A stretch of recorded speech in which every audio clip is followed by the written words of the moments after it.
So I was actually thinking about tabling our series after last week. I thought we got 2 good weeks on decision making.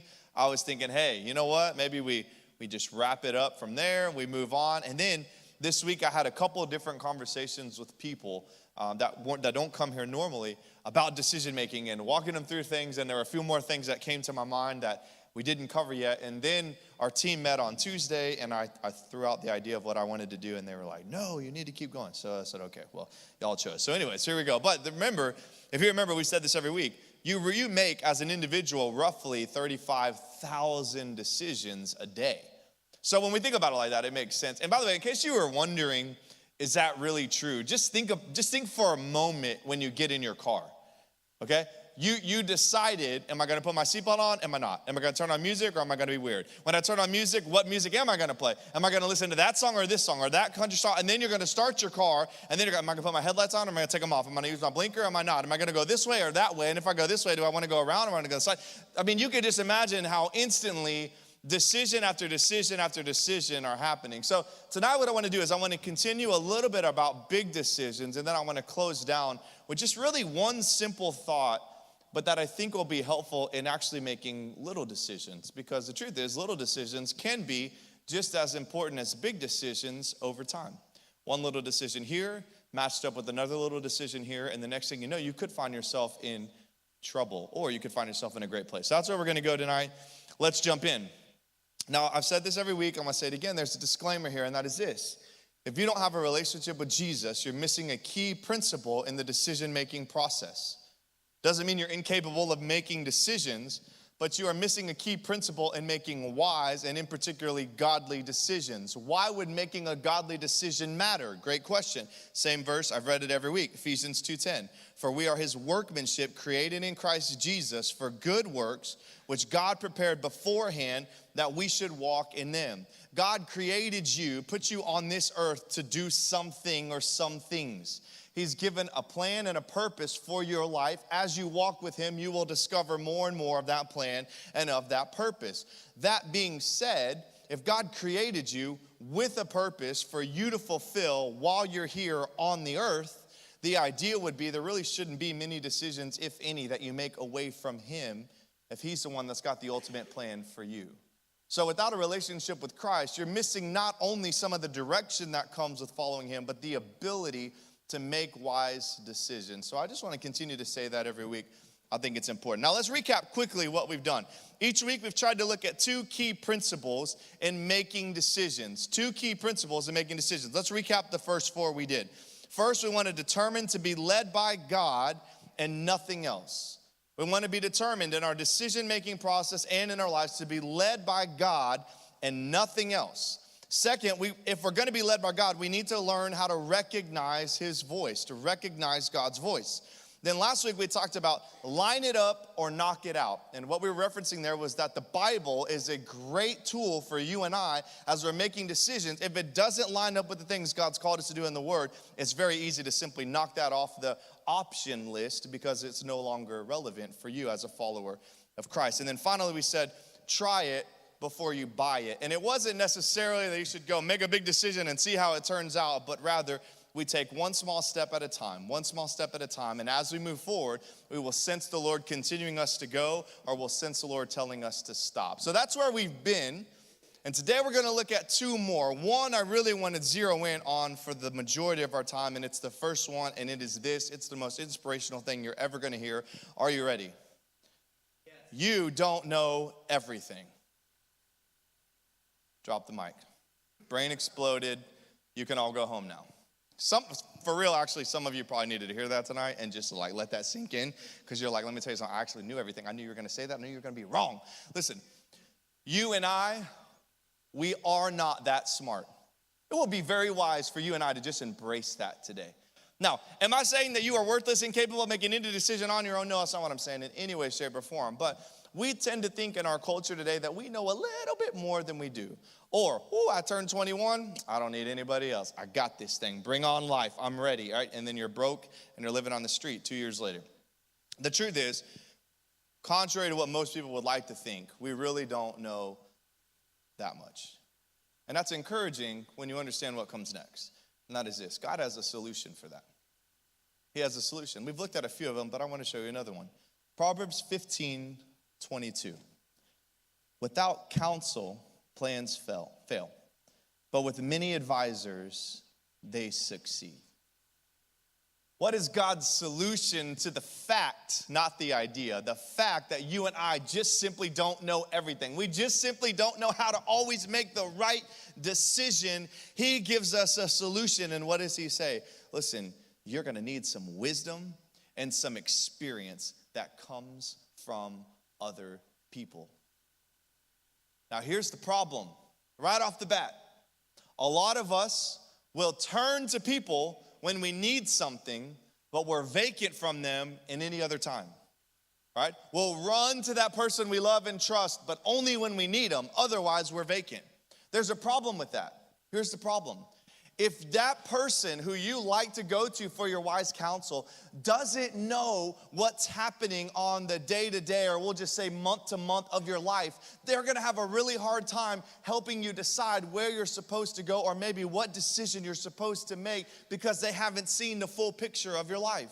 They don't know if you've been making wise decisions, which then set up this potentially great one, or if you've been making a bunch of terrible decisions, and this is going to be a Hail Mary to try to save you out of the mess that you found yourself in months ago. And so it's very important to know that God has put people in your life with wisdom and experience. That does often equal age, but not always. But in that moment, before you can go any further dissecting that, you and I have got to remember that if we truly want wise counsel from people, we have to set those relationships up to where those people know who we are.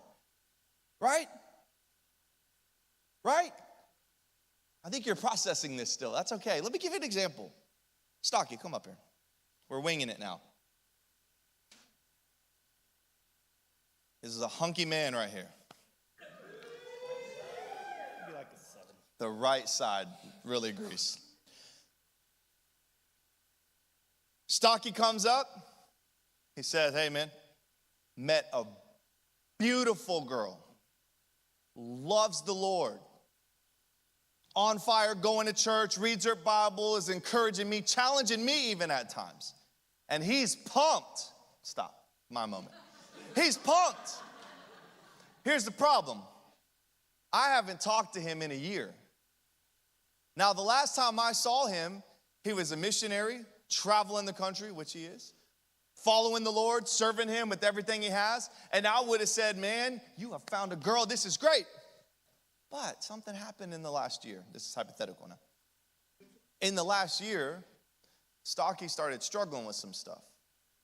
In fact, he started struggling so much that it caused him to kind of veer away from his relationship with the Lord. And he's actually found himself in a place that's not very healthy. And for the sake of the girl, even though he's my friend, we're going to come back to this in a minute. For the sake of the girl, if I had known what was happening in the last year of his life, do you know what my wise counsel would be?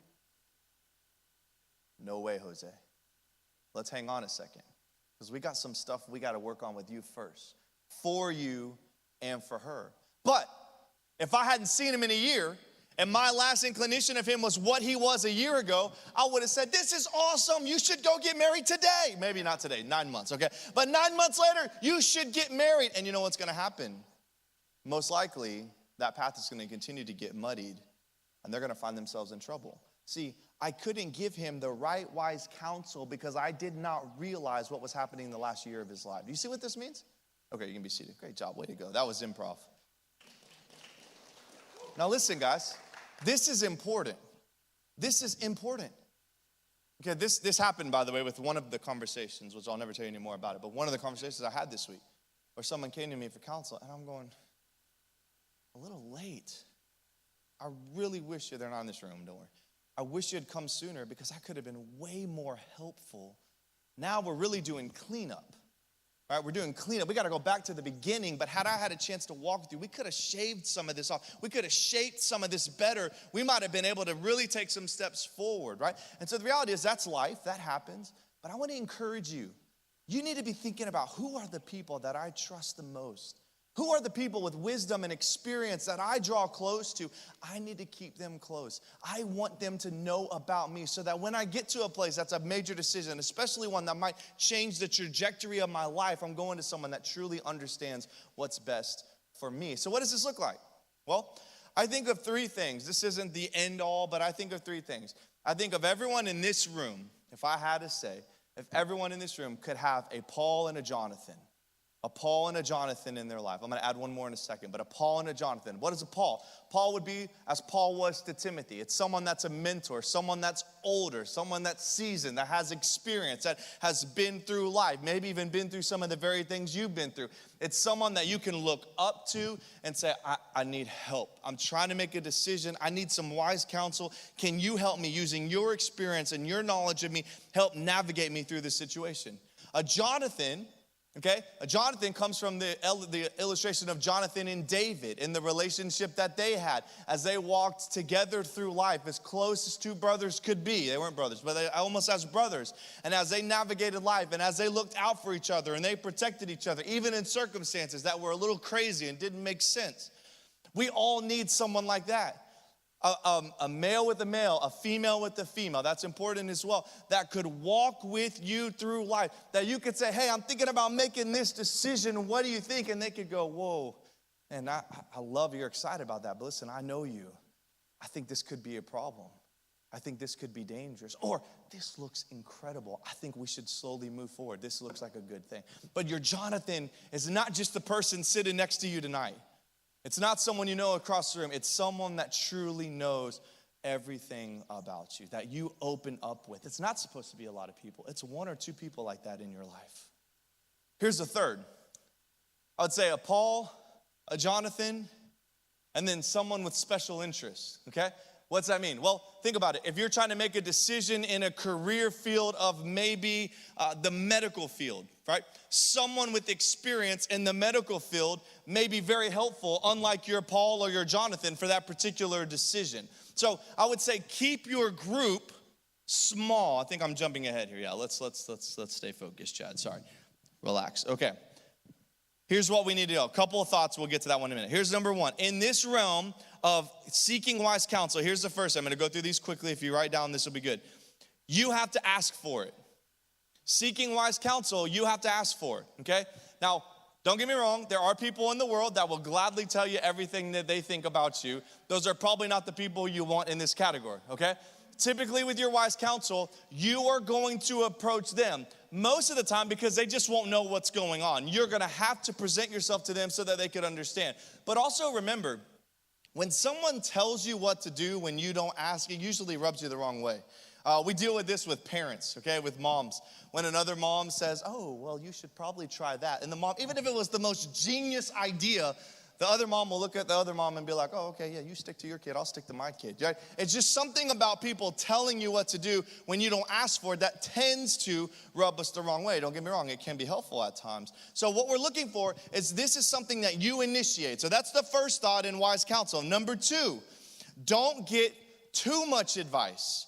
You don't need 20 plus people. Okay? You need a Paul type, maybe a Jonathan type, maybe someone with a special interest in the field. And your parents would always fall in that category depending on how they are in their life and their walk with the Lord. You want to be careful there. But the idea is those few people would be your go-tos in the decision-making process. Otherwise, if you got up at Underground and let's just say, hey, I'm going to have a poll, guys, I'm not sure what to do. Can we all just vote?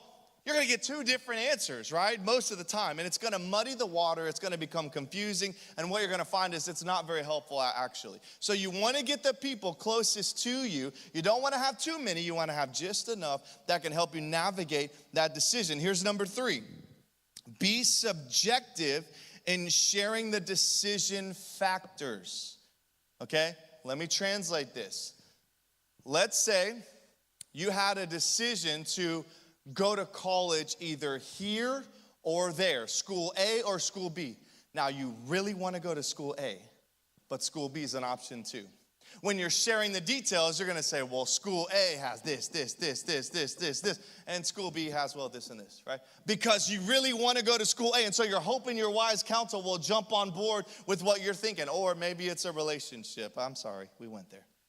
and you really like this person, and so you don't share all the details about how they're abusive and all these things. I'm just kidding, that was extreme. But you leave some things out and you highlight the positives, right? Because you want them to like them, but the truth is, if you were subjective and you shared all the details, that person could give you better counsel on if this is someone you should move forward with or not. See how this works? So when you're sharing the details, when you're truly seeking wise counsel in the decision-making process, you want to make sure that you unfold both sides fairly so that your wise counsel can be helpful in that decision-making process. Another thing, just a little side note to think about underneath this point, don't lead with God told me to do this. Because as soon as you say that, your wise counsel's like, well, I ain't interrupting what God said. Go for it. Hope it works out. Even though in their mind, they might be saying, man, I really see trouble there. But if the Lord told you to, I guess I'm just going to trust. So don't lead with that. Say, I feel like the Lord's leading me this way, but I really need some help in confirming or denying that. Can you help me with that? That opens the door for your wise counsel to really be able to step in. Here's the last point, or the last thought in this. If you ask, be willing to put it into action. Okay, now listen. A lot of you jokers, meaning all of Underground for the last 9 years, 10 years, listen, I cannot tell you how many people have come up to me and said, I need to talk. And I love this. I'm not identifying any one person, all of you. Just kidding. I met a guy, and he is amazing. He opens every door. He paid for the first date. He always smiles at everyone. He calls me every night. He always says, I love you. Weird. He does all of these great things. He's so kind. He has a relationship with his family. He goes to church. I don't know how much. I don't know when, but I know there's a church and this and a lot. And I think he reads his Bible because I saw that it didn't have a whole lot of dust on like my last boy. And I'm just looking at all these things and I just think he's incredible. What do you think? I exaggerated a little bit. But they'll come to me and they'll ask for relationship advice. And I will look at the situation because that's what I do. I don't have any feelings. My wife tells me, I got no feelings. I could care less. I'm looking at the real, raw details. Sorry, that fool's a bozo. And you need to let that go. You need to drop that fool like a hot rock today. And they'll look at me and be like, you just don't understand. You're too old. Or, as Candace reminded me once a while back, you just tell everyone to break up. So no one ever comes to you for advice anymore.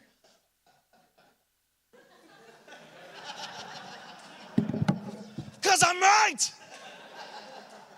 I'm telling you what. Are you kidding me?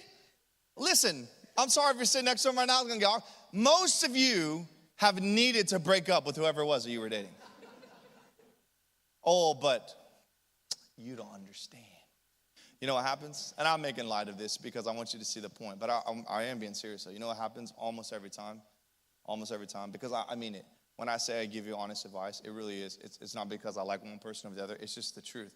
What I see, the best I can. And what happens is most of the time, they'll come back and say, you were right.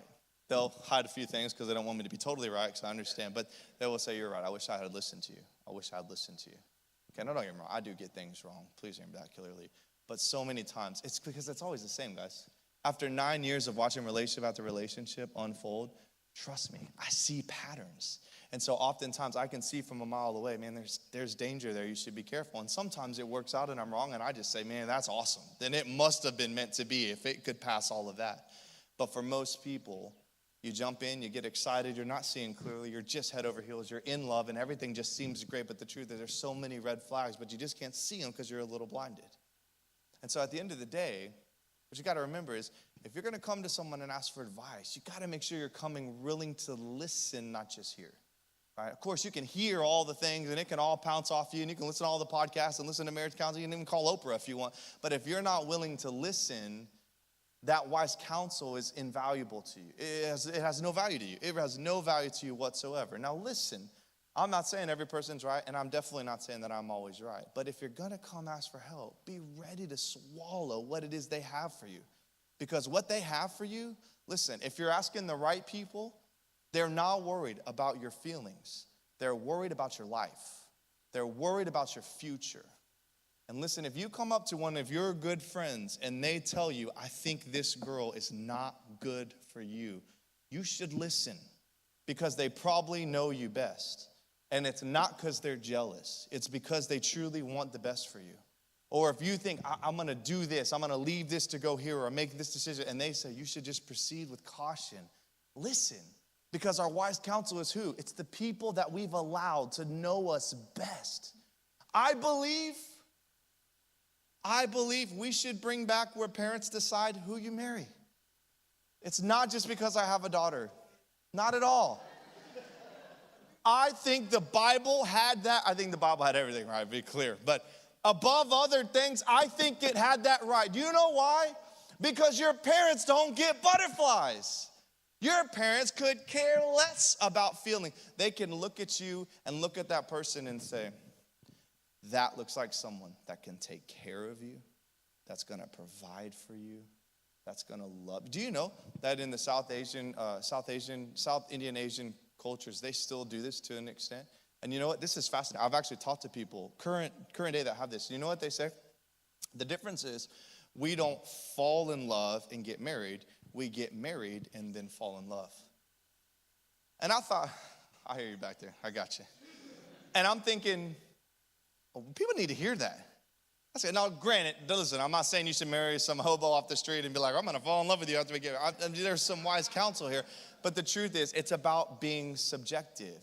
It's about being able to look at the raw, honest truth. Because what comes in the future truly does matter. Okay, let's table relationships. Let's move on. Okay, here's some quick thoughts. Because the truth is, some of you are going to become Jonathans and maybe even Pauls in people's life. If not now, but down the road. I'm going to give you a few thoughts as well for sharing wise counsel, for giving advice to people. Here's a couple thoughts. Number one, let them come to you. Let them come to you. All right? I'm what we call the lion personality. I have no problem stepping in your mess and let you know what's going on, even if you didn't ask. But the truth is, most people are not receptive. But if I let them come to me, I know that they're most likely ready to hear what I have to say. And so let them come to you. It will make your advice giving much more effective. Number two, treat the fact that they chose to come talk to you with great respect. What does that mean? Don't be flippant. Don't just say whatever and, oh, I don't have time for this. I'll have to deal with that later. But take to heart that they took time to ask you something. Take that with great respect and try to respond accordingly. And what that may mean is, you know what? I can't answer that right now. I got to think about that. I got to pray about that because I'm not sure. I don't want to just say, sure, you should marry him. I mean, I want to think about that a little bit. Let me process that. So be sure you take that with great respect, and by doing so, take your time, which leads to the third thing, and that is speak only what Jesus would speak. Okay? Oftentimes, God's going to use you as a mouthpiece for him. And so don't just go, yeah, man, she's cute. You should totally marry her. That's not, nowhere in the Bible does it say that, ever, nowhere, right? Use the Bible. Think about the Lord. Think about if the Lord was going to say this, what do I feel like the Lord is leading me to say? And if you don't have an answer, don't say anything yet. Buy yourself time. Because the Lord may very well be using you as the one and only mouthpiece for him that person is willing to listen to.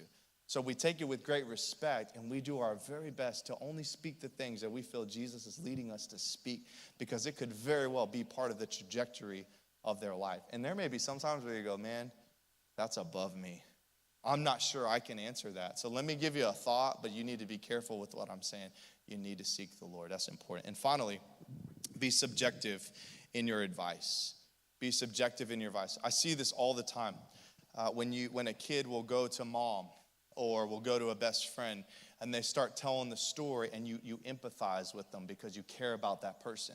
And you start leaning in because you want them to feel better, not worse. And am I right? And sometimes you start leaning in so much that you actually give advice that's not very good, but you just didn't want to hurt their feelings, or you didn't want to make it touchy.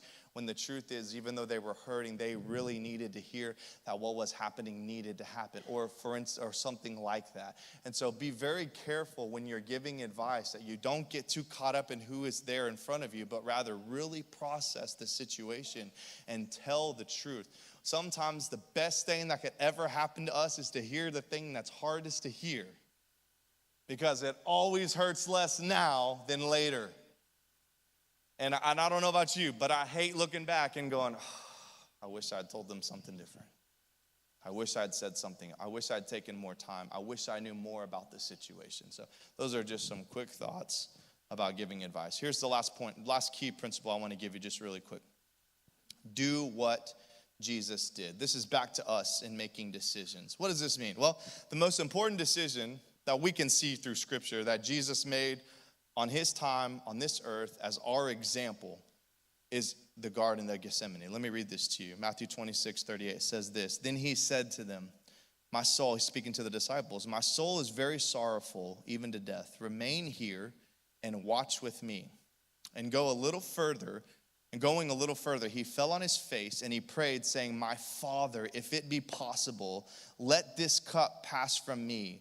Nevertheless, not as I will, but as you will. You remember this? This is right before the cross. This is right before Jesus is going to be taken into custody, have a lame excuse of a trial. He would be beaten half to death, then he would be hung on the cross until he died. And right before that, okay, Jesus being the Son of God, knowing everything that was about to happen, this was his prayer to the Lord.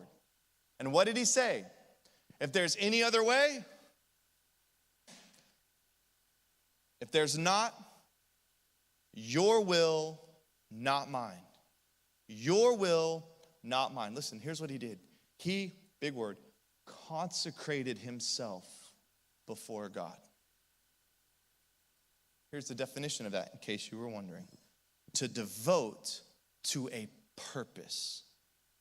Jesus devoted his life to the purpose of God, just like you and I have to do with our own. And in the decision-making process, if our verbiage is not, Lord, whatever you wish, I will do, be careful, because you might find yourself in trouble. Because oftentimes it's, whatever I want, hopefully the Lord will confirm. And really it needs to be, Lord, whatever you wish, that's what I'll confirm. Because my life is yours.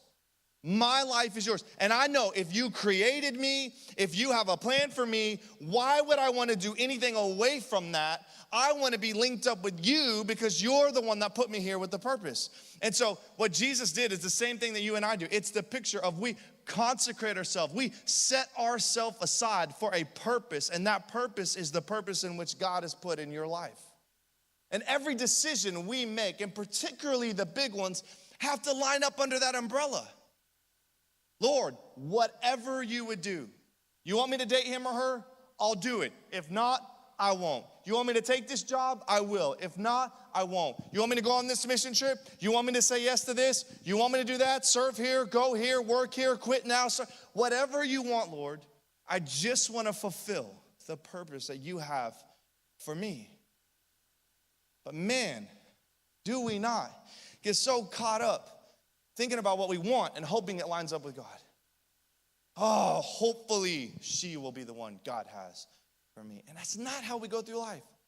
Hopefully this degree, when I finish, will get me a lot of money, and God's going to say, well done, thy good and faithful servant. I mean, our view sometimes is so jacked up. And so what we have to do is get in a place where we say, Lord, as you wish. I'm going to just keep on walking. Like we said, I'm going to just keep on walking as you wish, as you wish. What did Jesus do? He went to the cross, didn't he?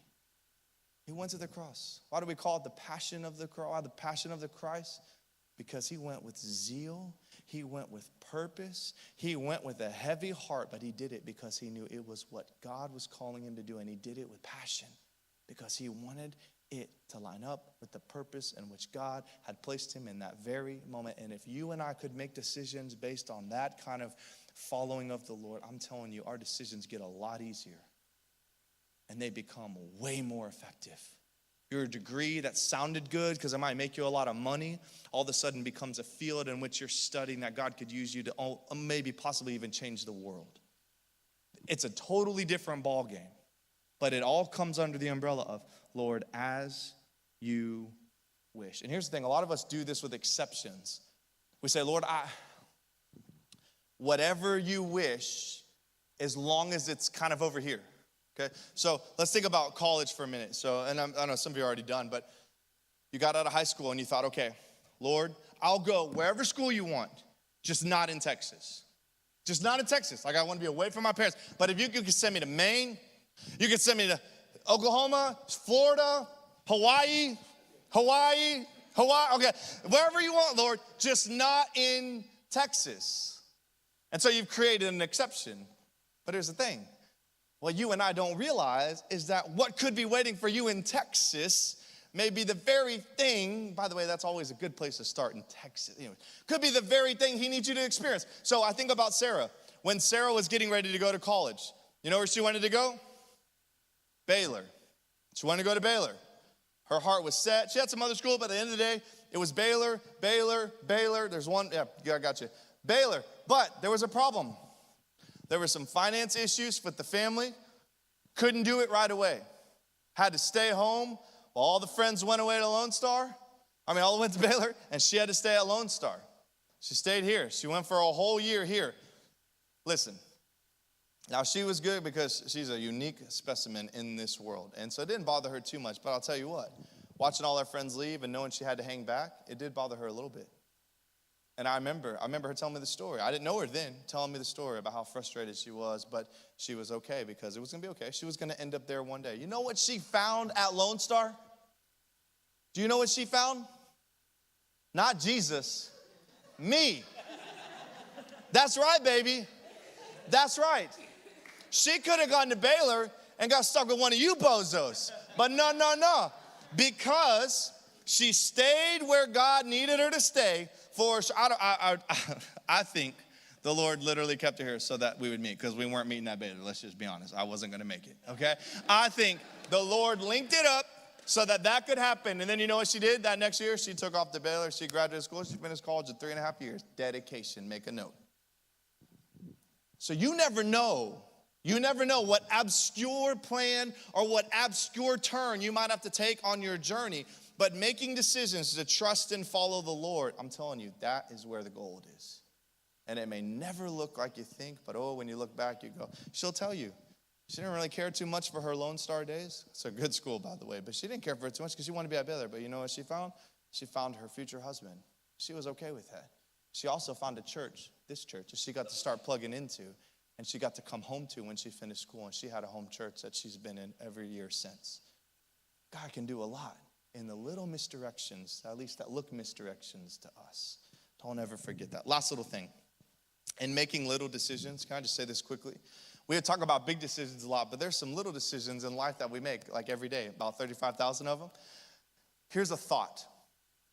If you would set a few little life focuses, I was going to say goals, but let's just stick with life focuses.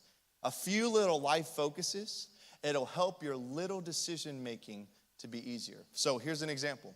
Couple for me. Number one, I've decided in the last few years I really want to be healthy, and I want to stay healthy. So now things are adjusted according to that. Now don't get me wrong, I don't eat salads and vegetables all the time, but I eat differently because I know that it affects my health. I have scheduled time to go work out because I got to do it. If I don't schedule it, I ain't going. But I've made a priority to adjust my schedule to allow that time to happen, okay, so that I can be healthy. My sleep schedule, I have a pretty rigid sleep schedule, the best that I can, whatever I can control, all because I want to be healthy. So I've made a life focus, which makes some of my little decisions a lot easier. Should I eat that or not? Well, it's not really going to help me accomplish my little life focus, so I'm going to put that aside. I'm going to eat this. Should I go to bed now or watch one more show? No, I'm going to go ahead and go to bed because I want to get rest. Should I go work out or stay home and do not? No, I want to go work out because it's part of. See, it's little decisions, little tiny ones, but because I have a big life focus in this area, it makes those little decisions a lot easier and a lot more natural. Here's another one. I want to be sure that I live out what I preach to you on this stage. I don't want to be the guy where you're like, man, he's great on Thursday night, but don't see him the other 6 days of the week because it's like a whole nother. I don't want to do that. And I'm going to tell you right now, I'm not perfect. I would never claim to be. But I'm telling you, anytime I preach something, I try really hard to ingrain that in my mind and to make sure that I'm living out what I'm saying to you so that I could be not just a good example from the stage, but also in life. And so my decisions are affected by that. The things I say, the way I talk to people, even how I drive. The things that I do on the weekends, they're all shaped by that little life focus, and it's made those decisions so much easier. Another one is my family. I want my family to be a priority. Even though I have a crazy, hectic schedule, I still want them to be a priority. So I factor time in. It's easy. You call me on a Saturday afternoon to go do something, I'm probably not going to do it. Just write it down. It's just not going to happen. It's just not going to happen because that's a family day for me unless there's something uncontrollable that gets in the way. Do you see how this works? So it's little life focuses that help the little decisions become easier because I have some bigger goals that I'm aiming towards. So just a quick thought on life decisions. Now, to end this, let me just say, God has given you, whether you realize it or have seen it or not, God's put some great people in your life that have wisdom and experience. I want to encourage you to build those relationships. Build them up. Build them up so that God can use those people to help direct you in your life. And then finally, listen, just follow the Lord. Just follow the Lord. Just say, I want that to be my priority. Jesus left us a great example. It is all throughout this word. He has left the way. He had paved the way for you and I, even in the decision-making process.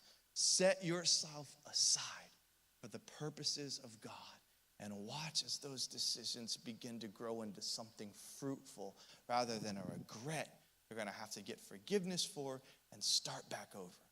That's what happens when we follow the Lord. And I'm telling you, he loves you so much. He wants you and I to make those wise decisions so that we can truly make an impact on this world. But it starts one decision at a time.